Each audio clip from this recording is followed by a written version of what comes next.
This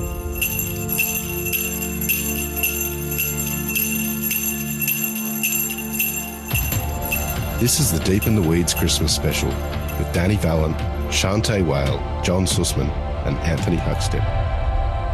When we started Deep in the Weeds, we had no idea that it would become a network with 6 shows. Dirty Linen, Overglass, Fishtails, The Producers, The Crackling, and of course Deep in the Weeds. But the really exciting thing is we've got everyone in the same room at the same time. How is everyone? They said it would never happen. It's so exciting. It's incredible to be here, Huck. Thanks for, I should introduce everyone. Yeah. Dani Valent. Hi. Shanteh Wale. Hi. John Susman. Hi. Rob Locke. He doesn't Silence. talk. He does exist. Yeah. It's been a pretty crazy period of time. But, it looks like society's opening up. We're all about to celebrate Christmas and a new year that's hopefully brings something a bit more exciting than the last 2 years. How's everyone feeling? Yeah, pretty good. Pretty good. I think it's time for change. It's time for looking forward and seeing how we can change what we've been doing in the past and making something new and something great. So I think having our expectations high and remembering the important things is how we should be looking towards next year. I think that's really well said. I think it would be a shame to let 2 years of upheaval go to waste and for us to just try to get back to normal. I think it's really about going forwards and thinking about what we've learned, what we've lost, but also what we've gained, which is actually quite a lot. Yeah, I think it's really exciting. I think there's, sort of a complete reframing that's occurred, both in terms of, many people turning their stoves on for the first time in ever and cooking at home and possibly realising or understanding the skills that are being presented to them on a plate in a restaurant. And of course, with the reopening of the restaurants, I think that's also shown this complete reimagination of what people are looking for and how exciting it is to go out. So I think there's 2 elements to it. There's one is that it's put a bit of a flame to the touch paper of retail, certainly in the seafood category, which I've never seen in 30 odd years before. And secondly, it's actually, I think, really raised the awareness and expectation for the quality of what gets presented on a plate in a restaurant. I think the interesting thing from a personal perspective is seeing the world through a new lens. When COVID happened, it affected our family financially and I'd sort of lost all my work, and this whole network may never have happened if it weren't for COVID. And there's that, looking at the world differently, keeping your eyes open, trying new things, and some pretty incredible things have emerged. And certainly my life and my family's life is on a different trajectory to what it was. And that would never have happened if it wasn't for the adversity. Yeah, well, I think a lot of people have seen the opportunity to draw whatever kind of line they might not have ever have imagined drawing, but may have wanted to in their wildest dreams. I think there's been a lot of courage that people have found, and I think a lot of people have been tumbled into situations that perhaps were not of their choosing, but they've really managed to find the good things that are in there, the strength in there, the creativity, and also a lot of heart and a lot of community, a lot of integrity, just a lot of really fantastic human qualities that people have been, I guess, pushed to find within themselves and, found that they're full of them. So, yeah, it's been really heartening in that regard. The hospitality sector has changed a lot and you all have different touch points in it, like Dani, journalist, critic, Shanteh, a professional, Susman, a supplier. Like, how have you seen it change, and does it feel different, the industry? Obviously, it's been dramatically impacted, but is it different? John, your job? Yeah, definitely. I mean, I think particularly with reopening, food service has taken on a slightly different world, if you will. I mean, kitchens have got reduced number of staff in them. Floors have got reduced number of staff on them. I guess the pressure on business has been sort of like compounded by, sort of the dwell between, cash register rings. And so we've seen menus being reduced You know, it's more about greatest hits and memories than it is about experimentation or something too avant-garde. Something nice about that, actually. Well, I was about to say, I don't think that that's necessarily a bad thing. I mean, you know, there's been much more seeking integrity and quality than there is just in new because it's new. I've found that really exciting. I've found it really encouraging. I've found restaurateurs and chefs to be way more in tune with supply than they were previously, to be really frank. And I think that's not a bad thing, you know. I think I'm definitely seeing, I mean, it's great to be back on a restaurant floor, and the guests are absolutely loving it. I think they've understood a little bit more about what it's like to be looked after, because they've been doing that for themselves. So to come in a restaurant and be asking, can you just choose something for me? What should I eat? What should I drink? And that's wonderful as a som, because you're thinking, man, I've just got so much I'm excited about and I can't wait to share it. And I think actually the words came out of my mouth the other day when someone said, what should I do? And I said, can I just please look after you? Because I haven't looked after someone for so long on a restaurant floor. And they were like, absolutely, no problem. But at the same time, I think a different, maybe a slightly altered approach to my job, in terms of I've always cared about my team, but I'm also just checking in. It's gone from 1 to 1,000 overnight, from being in lockdown, not doing a whole lot, to being absolutely run off our feet. So my main concern right now is making sure that the culture and the community that they're working in is pleasant and achievable, despite the fact we're all at the busiest time of the year. And so I think that's always been a main concern of mine, but even more so is it now, because we want to make sure that we are looking after one another. Can I just say there, Huck, to follow Shanteh, is like, you know, I've felt obliged to do as much eating and drinking as I possibly can in the last month, by virtue of supporting my clients, of course. But I have found that exact point, actually. I think that I've never seen, particularly in Sydney, I've never seen such welcoming and genuine service across the board. Yeah, no, honestly, I think it's been quite amazing. And it's not just the good shops, you know, that's across the board. There's, you know, plenty of humble suburban restaurants that are just kicking the doors down in terms of the quality of the service as well as the food. I think it's so exciting. And the patronage too. Hopefully we continue to see that, but at the moment people are being incredibly gracious. I think knowing that hospitality is at a point where we don't have a lot of staff, I'm finding a lot of the guests are incredibly gracious for what you do, and really that extra moment of turning to look you in the eye when you put a piece of cutlery down, those simple things that make you really feel seen and feel appreciated, just makes that environment so nice to work in. Dani, you've changed so much in this time, and have also been talking to people and writing about the change in culture and the issues in the industry. Like, how much have you changed in the last 2 years along with the industry? Yeah, who even am I? I don't know. I think I've become a bit braver.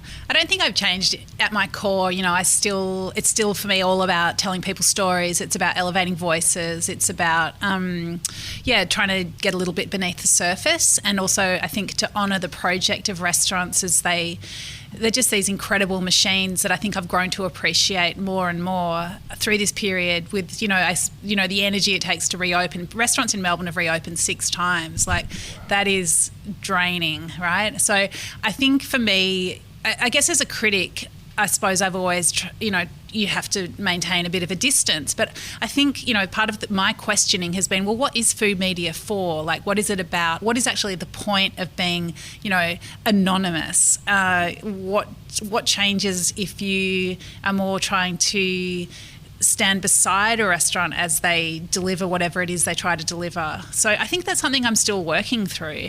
But I think media is so up for grabs. I mean, it's the reason that we're all here in this room, Huck. It's like, we know that media generally, and food media, has been through a massive series of upheavals, and there's surely more to come. But it's still we've never seen it be more necessary to tell the stories of the hospitality industry. We're all in this room because we love doing it. What next? What else can we do? What other things can we do with the formats available to us to create those webs of empathy that allow people on both sides of the dining experience to thrive? Can I ask you a question here, Huck? I mean, when you guys sat about to develop Weeds, what was the thread? What was the essence? What was the core of the idea? Because from where I sit, one out, one back, to Dani's point, food media has changed dramatically in a very short time. I mean, we'd seen it going on the trajectory where it was all about the personalities, often of the journalists, to be brutally honest. What you guys have developed is just such a different platform. I mean, how did that come about? Well, a well-known chef and a good friend of mine, Jared Ingersoll, he came and visited us recently, and he said to me, what he hears in Deep in the Weeds is what I've talked about for the last 20 years of what I've wanted to do in food media, but haven't had the platform to do it. And that was surprising to me, because Rob and I, we just sort of started this to sort of work out what the hell was going on, because the pandemic landed and we were just like, let's record what's going on, because we don't know what's going on. And what ended up happening was we just ended up telling the stories of people's lives, and that deeper dive is something that I've always been interested in, and it just happened to be an opportunity, because I had no job and a lot of time to take that plunge, and have those discussions that I want to have, and I know other people want to have, and it's not for everyone, and that's fine, but it's just I absolutely love it. It's the best thing I've ever done, because I have no idea what people are going to say half the time, and when you dive into someone's life, you all realise that we're just all people trying to get by and trying to move forward and get over hurdles and have successes, and you get losses, and it's just been amazing. So I just think right time, right place, with an idea to just try and help and give voice, and it just, yeah. And how about you, Dani? I mean, you ski on two skis with old media and new media. How has Weeds and Dirty Linen affected how you approach, the broadcast mechanism? Well, I love the independence. I mean, I'm a freelancer, so I guess I do have a certain amount of independence with everything that I choose to do. But I think the format of the podcast feels so fresh and so open. And I guess, the technology is such a good friend in that regard. Like, we can talk to anyone, anywhere in the world, Wi-Fi or 4G permitting. Can get a little bit glitchy, but we can try to chat to anyone in the world. And I think that immediacy and the unfiltered nature of, most of what we do is so thrilling. I just love it. I've loved conversations with people who feel like they haven't been given a voice, they haven't been given that platform before. So I think certainly for someone like me who's had the privilege of being able to communicate with people off a pretty large platform for a while, to be able to offer that to others, I mean, I feel like it's a privilege for me to speak to them, but to allow other voices, and I'm especially thinking of people who've come here on temporary work visas. I think that's possibly the most important thing that I've done. Do you know what I think is really special about the podcast sort of format is that it's not as polished. You don't have to. It's okay to and it's okay to, food media has become so photoshopped and everything has to be, sanitized and be so perfect. And there's something quite beautiful in just being who you are and being okay with it. Even as hosts, I don't listen back to it because sometimes it's a bit brutal, but there's something actually quite magical about that. And I think that's why people connect with it as well, because it's real. I think on that point that for so long, people weren't quite sure, restaurants and what happens in them is a little bit like a theatre, and there's breaking down that third wall, and people love the theatre and it's beautiful and exotic and magical, and seeing the nitty-gritty behind it was always kind of like, some people don't want to see that, but the wonderful late Anthony Bourdain, he said exactly how it is. And I actually think that the dirty and the nitty-gritty and, all the ups and downs makes it even more magical, because you do end up putting on this theatre production where all the workings are coming together. So even though I think a lot of people were worried about saying what they maybe shouldn't say about the restaurant industry, now that we see it for what it is, it's a miracle that it even exists, and that we do have such incredible talent in this country. What's been the highlight of the last year for you guys? I mean, opening and going back to restaurants, every single time that's happened, I have loved it. So I think there's always been that trepidation, like, who am I if I'm not in stretchy pants? Is it safe? are they checking in properly? Like all those kind of those COVID nervous feelings are there, but there's also every time, and probably more each time, an appreciation for just like how lucky I am to be able to walk through a restaurant and there are people there who want to look after me and, you know, make me happier when I leave than I was when I went in. Like that is something I've always loved. I'm such a restaurant fan, but I've just turned into such a super fan through this period. She's a groupie. Yeah, fully. I think for me it's been the fact that, you know, the recognition of how skillful chefs and floor staff are that has been, you know, sort of foisted on people by having to entertain and cook at home through the whole process. I think, you know, I just speak to chums that have, you know, often, as I said before, never turned their hob on the kitchen on, and suddenly they've gone, shit, that simple piece of grilled fish at Rockpool is really delicious because that guy knows how to cook it. And recognise what the skill that underlies that perfection is. And I think that that's kind of been that sort of flame to the touch paper of appreciation that we hadn't seen for a long time.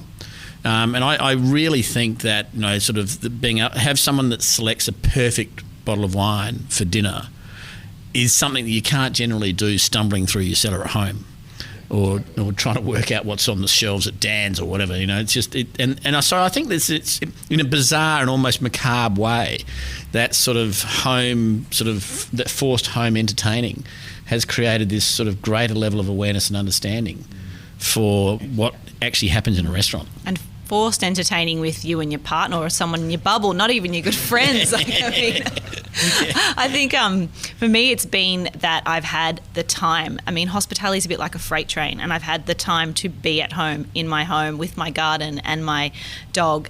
And then I wanted desperately to come back. That was something that I just didn't know how that would affect me. I've never had that time to just do something else. And yet throughout it all, I missed my family. I missed, you know, my hospo family. I missed talking to winemakers, talking to even the suppliers that come in, and we have a quick chat. It's 15 minutes. It's like bam, bam, bam, quick drink this, pour this. What do you think about this? Where are we at?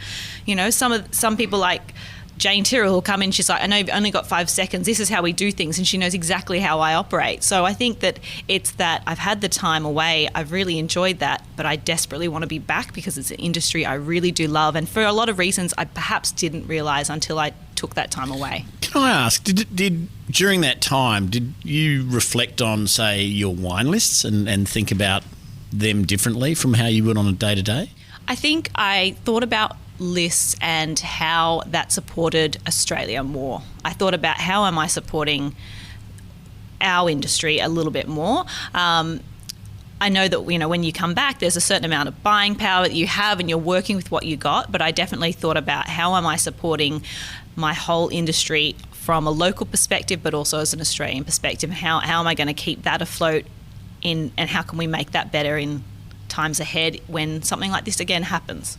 Yeah, I went through an interesting journey with wine, like just as a wine fan, where we were just off the back of the bushfires, of course, when the pandemic hit, and it was all about empty esky and supporting local. And I reckon for the first year of the pandemic, I was only drinking Australian. But then as we went into this year, I was really missing travel. So I started drinking international wines. Tonight, and I was we're like, in Germany. Take me to France, guys. Like, yeah, I want to go to Italy. So, yeah, it's been a really interesting balance, I guess, of support, nostalgia, and I suppose, you know, wine importers are people too, right? Like we love them as well.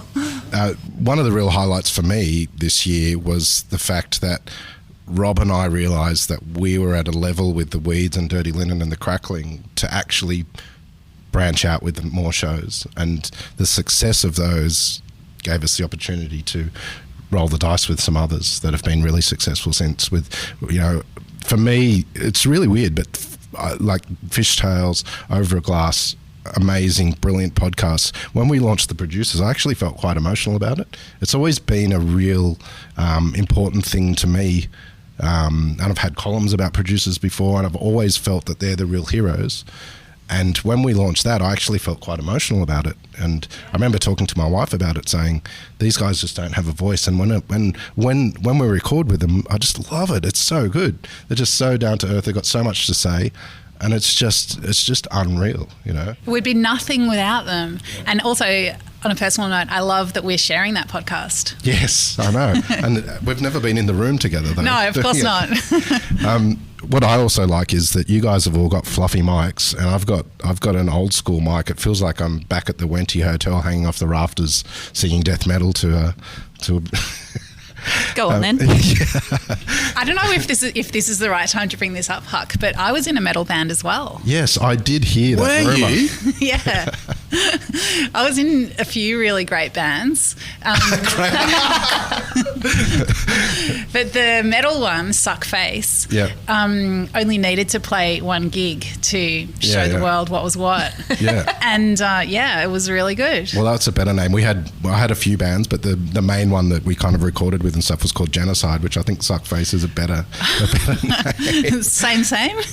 Well, We definitely need to get both of you across to Wolfer's Shed in Port Lincoln on a Wednesday night.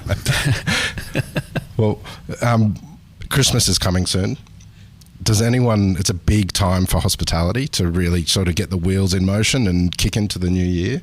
Does anyone have any strange, funny, interesting Christmas stories with food? That is such a big question. So, I mean, I'll just explain a little bit about the Jewish Christmas. Yeah, because I'm Jewish, but a lot of Jews love Christmas. And my dad, who's not religious at all, he just loves the idea of giving presents. So Christmas was always something that we did, and there was nothing really traditional about it. In fact, we'd often even move the date so that we'd miss the traffic on the roads as we went off camping. So we'd have Christmas a few days before. Jump in the car and head away for a few weeks with our tent piled onto the roof.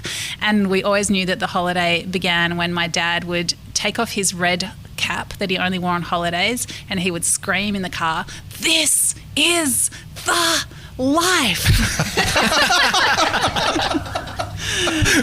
And my dad came here, as an immigrant, not speaking English, aged 11, Holocaust survivor, and there's just a really special victory in him being able to take his family on a road trip whenever he wanted. Well, I can probably give the antithesis of that. It was sort of December 1988, and at that stage, the Flying Squid Brothers, which was our seafood distribution business in Devonshire Street, Surrey Hills in Sydney, opposite the Shakespeare Hotel. We had a tiny little shop that we were doing quite a bit of business out of, and we would have fish on the street and 5 vans packed full of fish. And it was the 23rd of December. And it was a Friday, and we had literally 5 vans full of fish, and someone in the Housing Commission across the road shot 4 people dead. And then they were pulling the stiffs out onto the lawns on Devonshire Street, and the police had cordoned off the whole block, and I was begging the sergeant to let us get 5 vans of fish out before they started the inquiry, so that we could actually service the restaurants in the city. Yeah. Far out. Wow. Did you get them out? We did. The power of a prawn sandwich, it's amazing. This isn't a food story, but it's a first for me. And I was working in the UK at a fancy steakhouse, I guess it was. It's kind of like a black stump with penny loafers and no socks. It was just a sort of a rung above the average sort of steakhouse. And I put my hand up to work on Christmas Day, which I'd done a lot through uni and stuff like that in restaurants, and loved cooking and working on Christmas Day because it's just a special time in restaurants. And but as a result, I got Christmas Eve off. But I went on an almighty bender the night before Christmas Eve, and till the sun came up, sort of thing. And I got up the next day, and it was one of those benders where you can't really do much other than make it to the lounge and find something to eat and drink and probably nap. And my brother was also working at the restaurant at the same time, and he came home in the afternoon and sort of walked in and said, "It's pretty crazy out there, isn't it?" And I was like, "Yeah, it's crazy world, bro." And he goes, "Have you left the house today? Do you know what's going on out there?" And I went, "I don't know, what are you talking about?" And I got up and walked outside, and it was about that, I don't know, a couple of inches of snow on everything. Oh my goodness! Right? Wow. And I'd never seen snow in my life. So every holiday that I ever had was always chasing the sun. And I was standing there, and our place that we lived, the balcony looked over this tiny little village called Huck in near Basingstoke in the UK. And there's a pub across the road, a church, and a 7-Eleven, and kind of not much else. But everything had Christmas lights on it and snow, and I was just like going, oh my God. And it was just like the most Christmassy movie feeling ever. It was just absolutely amazing. I was oblivious to the fact it had been snowing for 7 hours or something. Well, you came out when it got good. Yeah, that's right. Gosh, I think I did one in when I was living in Canada, same kind of thing. I had never experienced a snowy Christmas, and I was living in Vancouver, and they actually closed a restaurant, which I think is one of the nicest things a hospitality venue can ever do, is to close on Christmas and let everybody have their Christmas time. So, but as an expat, I was, had no family there, and ended up going with a bunch of the restaurant kids and went over to someone's house, and I just didn't know what I was in for. So it was, 4 different chefs making their own cuisine of their own kind of family. So we had like a Vietnamese chef and then real traditional Canadian chef. I think we had a turducken at the time, which was horrendous to watch being put together. And the sommelier, a couple of sommeliers were there, and I was just a waiter at the time. And, the sommeliers were using crazy little decanting devices and slushing things around. I remember just sitting back being like, what is this? But it was just the most beautiful, welcoming, fun dinner where there was food everywhere, and we sat on the ground eating like the most ridiculous food. And I mean, it was a hospo environment. I think some mushrooms came out towards the end. Of course, I didn't take part, and that was the rest of the Christmas. But it was a pretty great one. And like you said, just snow falling, and I wore heels and a dress, and I was walking home in the snow and wondering why my legs hurt so much. But that was because the skin had frozen on the outside. Oh my gosh! When it comes to Christmas, I sort of cook the same thing every year, and I'm contemplating shifting away from that. But it's also things that I don't necessarily cook in abundance altogether at any other time of the year. So I'm sort of a bit torn. But do you guys sort of go to signatures at Christmas, or? I always do a ham, because I just wouldn't do a ham any other time. So I just love it. Like, order my ham ahead, just make sure it's amazing. Make a really great. I usually make a peach and mango chutney. Like, make a whole bunch of jars and give it away. That's like a standard present to give away. I do love giving away edible gifts at Christmas. So if I get organised enough, it'll be lots of chutney. Yeah, that's my mainstay. There's lots of other things that drift in and out, but there's always got to be a ham. Well, the stone fruit thing is interesting, because I always do a peach, pistachio, mint sort of salad going on, because I prefer peaches with porchetta to applesauce. I just think it's a much nicer sort of accompaniment. Yeah. And so that's a salad. So that sort of combination with some fish and prawns is always something that I go to. And now I'm thinking I should, because it's so good. So what do you do? Well, I mean, look, it's the life of a fishmonger, I suppose. It's like the mad rush for prawns and lobsters and oysters is always something that does my head in, to be honest. And so by the time it gets to Christmas, it becomes one of those things of like, do I really need to eat these things? And I mean, the whole family expects them, of course, as everyone expects, prawns, lobsters and oysters at Christmas time. But surprisingly, it's a great time for fish. A lot of fishermen are getting in their last catch before they might take 2 or 3 weeks off in January. And so the fish bargains of the year in premium Australian fish are Christmas week. So I tell my family, hey, listen, guys, I'm sorry. I don't know whether it's going to be a blue eye. I don't know whether it's going to be a harp hooker. I don't know whether it's going to be flounder or King George whiting. But that's what we're going to be eating on Christmas Day, because no one else is buying this stuff. They're all crazily racing after the oysters, prawns and lobsters. So yeah, that's what I go for, and it's really delicious. I love a good whiting fillet. Any day of the week. It brings a tear to my eye, actually. Oh my goodness, delicious. I tend to try something different, something I've made before, but something different each year, because they are few and far between Christmases at home. But usually something that I know my family's going to enjoy. To be honest, I'm normally prioritising what I'm going to drink rather than what necessarily I'm going to eat, because it's a time when I really save those special bottles for my family. You know, things I've put away for a long time that I'm like, when my family's gathered around and we're all together, we're going to drink this special bottle. So I actually thought this year of making something really nostalgic that my grandmother used to make. Since her passing, I thought, I'm going to make that again, and it's quite disgusting. Wow. It's not a good thing. She used to do this dessert that I used to just froth over as a kid, and it was tinned mixed fruits with sour cream and marshmallows, Pascal marshmallows cut up in between it. I don't know why, but as a kid, I loved it, and it's quite gross. It came about in the 90s maybe, but I thought I still can taste it, and I was thinking I'm going to have to make it just to see if it's really that disgusting or if it was really quite nice. I met someone the other night who was talking about a similar nostalgic and gross dessert that involved jelly and fruit and a mould, and yeah, it could be a little bit up your alley, Shanteh. I mean, I was inspired the other day with the chat that you had with the turkey girl. It was really interesting, but my only ever attempts at turkey have been tragedy. Absolute tragedy. I'm keen to give it a go because she was pretty sort of adamant that you just need some skills, which is true, I do.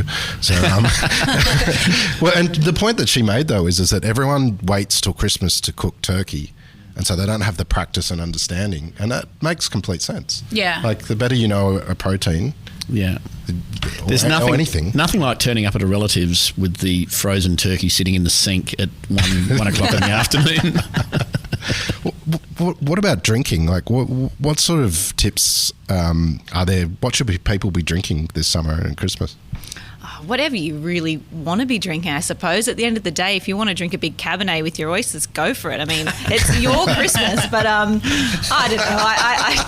I tend to like a really nice gin and tonic, and then I like to have that kind of longer lunchtime. So I tend to try and get people all the way through it, whether it be my mother who only has a couple of glasses or grandma who only has a sherry and dry. So I try to just have a nice few bottles, maybe start with something like Eric Bordelais Poire cider, which is from 100 and 300-year-old pear trees. It's just really light in alcohol and really refreshing, and then just move into some nice bottles. But I mean, I have to say, a gin and tonic is something I can drink anytime. So, like, the Christmas present opening kind of element is always nice with some finger lime dropped in there, like boba tea, yummo.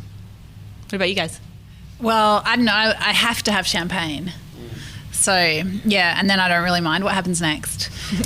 Well, the problem with that is, like, we're the same, and you have it in the morning as you're kind of prepping and stuff, and then...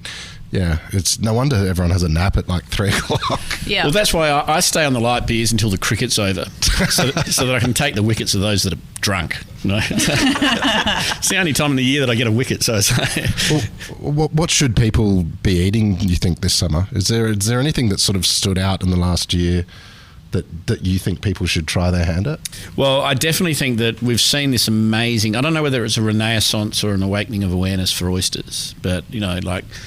In my early days, the difference between oysters was whether they were Kilpatrick or Mornay. Yeah. And, now there's, there's species, there's region, there's, sub-region, there's grower. And, of course, everyone has to learn the social skill of being able to shuck an oyster. It's very akin to being able to take the cork out of a bottle of champagne, in my view. It's a must. And I'm the only one in my family and extended family that can do it. So when there's a lot of people there... It's a lot of call for your skills. That's right. Yeah, how can you can't even pick up a glass and have a sip when you're busy with the oysters? Oh, well, there's... there you go. Now, my goodness. A girl with an oyster knife in her purse. You never know when you're going to need it. That is so... I'm like, you've completely changed in my eyes. Good. But there's a fascinating history... not between both of you, but with your ancestry. Shanteh, your world is all wine... But going back to your grandparents... Wow. He was an oyster farmer, a long time ago. And so I actually brought this oyster shucker that my grandfather used to make. He was like absolutely, so particular about his shuckers that he used to use. So I thought I'd bring it and show you. This is absolutely amazing. I'd argue that it is the most defined and fine oyster knife that I've ever seen in my life. It's extraordinary. Wow. The blade is honed specifically for easy access on the oyster. It's got an ergonomic handle that can be, that's a work of art. This episode is brought to you by the Oyster Shucker. That is absolutely amazing. But Sasso, you got to say, like, Shanteh's got it in her bag with a cork on the tip. Yeah, exactly. I did catch the train, so I did not want to be told I was. That's fantastic. That is absolutely brilliant. Your granddad was an oyster farmer, and Mr. Fish over here. My grandfather was a vigneron in the Barossa Valley. Swapsy. Yeah. Incredible. I don't have those talents, but that's amazing. We'll have so much to chat about over dinner. But I'm sorry, I don't have any vines in my back pocket. No gumboot clones. Not that you should pull out anyway. I reckon back to what people should be cooking, Huck. I reckon it's got to be about produce. And when you think about summer in Australia, it's just like, what has just soaked up the sunshine. I'm so into making dishes with one vegetable at the moment. So I just think I did a barbecue the other night and it was just like all different types of tomatoes. Some were just fresh and chopped really randomly, and some were just blistered in a pan, and they were all just tumbled together just with olive oil and salt. Just get different colours and textures and different bursts of sweetness. Another was just like some cucumber just cut up with some black sesame seeds and some salt and a little drizzle of olive oil, and that's on another plate. And then just like some cos lettuce just like chopped into wedges and chucked on the barbecue. It's just all about just one thing at a time. And I think it's that simplicity that we've been talking about as well, that you see in menus. It's like just really letting produce speak and just giving it a really gentle touch, but just food that's expressive. Well, that's actually a really awesome trait that we've been seeing in restaurants, is that focus on an ingredient and keeping things simple.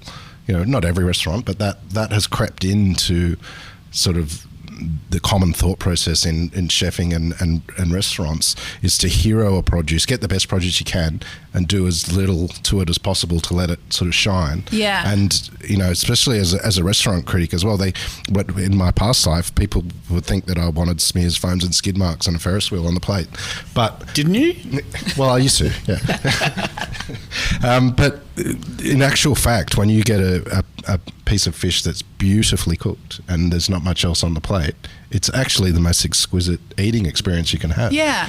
I'll take a little chefy flourish, so it's something that I wouldn't or couldn't do at home. Yeah. But yeah, I agree with you. It's just like, just that idea of chefs shepherding produce to magnificence rather than just like, deconstructing it and turning into 5 different things. Well, and I think that's a message that for the home cooks, is that when you are cooking for lots of people, you feel like you have to go out of your boundaries and do some sort of creation and go over the top and do something that you're not familiar doing.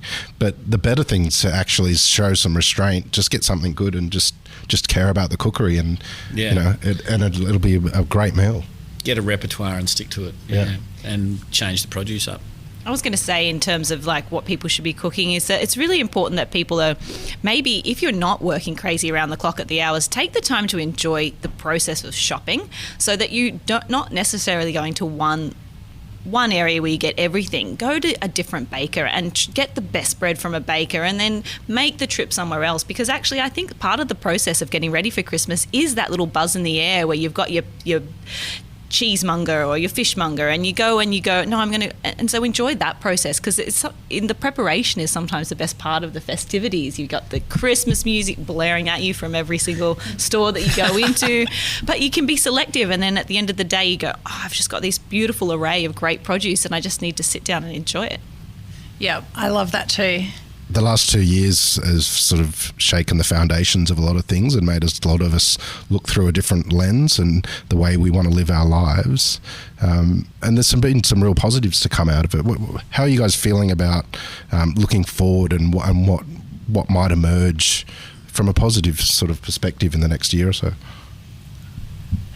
Well, it's got to be about looking after people and valuing community, doesn't it? And I mean, that just threads through everything from you think about like environment, producers, supply chains, like all those people that put this magic together. It's just about, I guess, wherever anybody is on that, whichever step of the supply chain you're on. I'm on the eating part. It's just, I guess, knowing the true value of it, or believing, if someone tells you that this is the value, then believing them, and just, bringing your side of the bargain to the table. Very much so. I think I've moved to a tiny town straight out of the city where I had everything at my fingertips to a really small town. But over the time, I've started to get to know my neighbours in the area. The couple, I think there's only 1 or 2 restaurants, but the people behind that, and spending my money with them where I could, At the end of the day, did I need fresh flowers in my house every day? No, but did it bring me joy? Did it help them?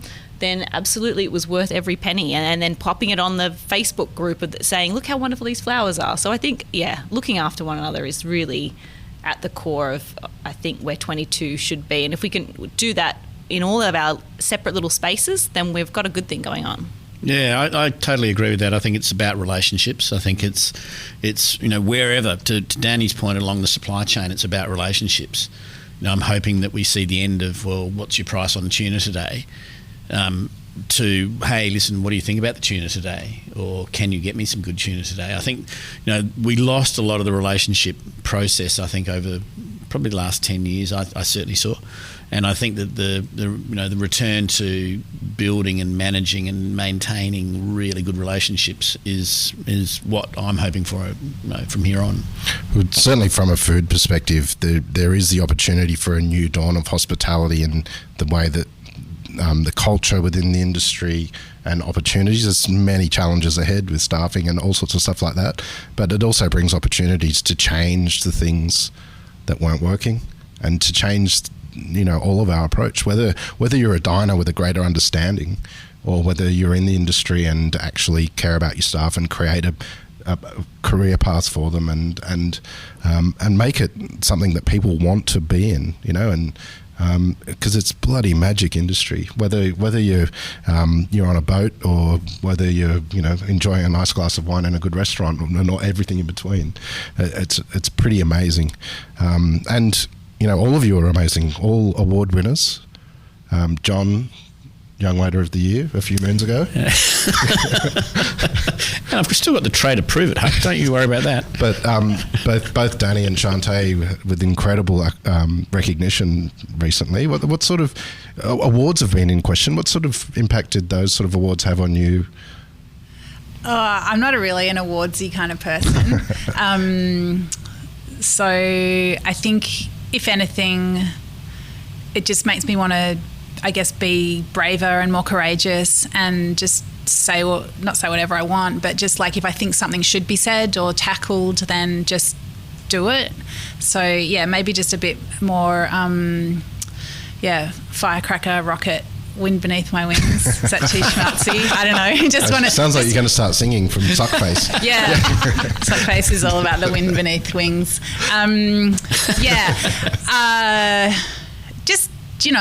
I've always just been about like doing stuff, and that's why my career is kind of random and I wear a lot of different hats. But I think it's just keep doing stuff. Just keep looking for amazing stories, and I honestly believe everybody's got an amazing story, and just getting that stuff out there. I think you really said it really well, but also hospitality's in a funny point at the moment, and we really need to make it viable. We need to make hospitality viable because the people are there to do a lot of hard work, and we have to make sure that they're recognised. So awards bring great recognition for teamwork, and at the end of the day, it is one team, one dream, and it takes, as we say, a village to really get there. So I think awards give those people that perhaps aren't at the forefront or the face of that restaurant the recognition that they deserve, that what they're doing really, really matters, and then it is paying off. So, and you have to be brave, very much so. I think that's important. I've been at Key for 10.5 years now, so I feel that it's my responsibility to fight for these guys that don't have a voice yet. And if that means I'm a bit of a whinger about, the conditions or whatever it may be, then so be it. But somebody has to fight for these guys and fight for our industry. Well, I should have said at the top of the show, we are actually in Rockpool Bar and Grill in Sydney, and thanks to Corey Costello for giving us a beautiful, quiet space to do this. We are going to drop the mics soon and run off and have a bit of a Christmas party ourselves, which is pretty fun. Has anyone got big plans for the coming year? I think just open-mindedness. Bring on 2022, bring on in all its guises, and that is the good and the bad and the ugly, because at the end of the day, we'll get through it. We've seen that we can, and with good community spirit and a bit of flexibility, a bit of pivoting, we'll make it work. What about you? Yeah, well, nothing can hurt us now. Is that tempting fate? Yeah. Yeah, I don't know. I just love what I'm doing. I just want to do more of it. I want to see the industry, thrive. People to be able to heal their wounds and not be too burnt out, to look after themselves and to create the hospitality experiences that they want to create. But yeah, I'm just going to keep plugging away. Well, I'll start the year like I do every year with massive global domination plans. Only to find by February they're gone. But no, I'm actually really excited. I think, in seafood we're at a sort of fairly massive crossroads. The untold story right now is the incredible reduction in the quotas in wild catch fisheries around Australia and New Zealand. I'm thinking that, at some stage in the very near future, and 22 is just around the corner, that we're going to start to see everyone realise just how special, in particular, wild caught seafood is, and that 22 will be a really catalytic year in that level of interpretation and appreciation. So hold on to your hats. I think we're about to see yet another exciting transformation of the seafood industry, and hopefully with that comes recognition and understanding of how special what is caught and grown is in this country. So, well, the Deep in the Weeds network has had an amazing year with a raft of new shows and all of you legends on them. 2022 will be a big year for Deep in the Weeds network. We've got a few plans in the works, and we're looking forward to talking about it all over a drink tonight. But thank you all, absolute legends. It's bloody amazing what you guys do, and it's an honour to have you guys as part of what we do. And congratulations to you and Rob, back at Dani you. and Shanteh. Absolutely. It's an incredible team, and bloody well done. Yeah. Merry Christmas. Anya. Merry Christmas. This is the Deep in the Weeds podcast. I'm Anthony Huckstep. Stay tuned as we take a deep dive into the lives of the incredible people who ply their trade in the food and hospitality sector. Special thanks to executive producer Rob Locke for making this all happen. Follow us on Instagram at Deep in the Weeds Podcast, or email us at podcast@deepintheweeds.com.au. Stay safe and be well.